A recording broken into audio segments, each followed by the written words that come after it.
A kde máš skleničky? Tak lidi, co tady asi bude v tomto zoru? To? No. Lidi, tady jsou fizetlinky, kámo. Ochutnali jsme nové fizetlinky. No a dneska tak si odhalíme, jak budou i vypadat. Co to skibidi?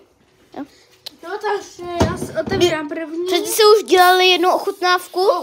Ježiši. No, tak se už dělali jednu takovou ochutnávku a teď odhalíme aspoň, jak to bude vypadá vevnitř. Tak lidi, koukejte. To je zelený.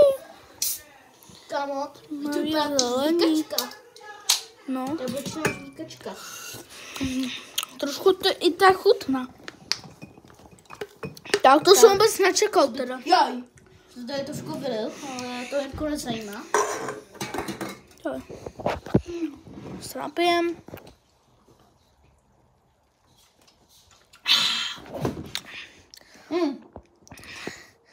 Dejte like, odběr. Čau. Na lidi, dělal jsem si srandu. Ještě chceme vám něco říct. Tak ten kde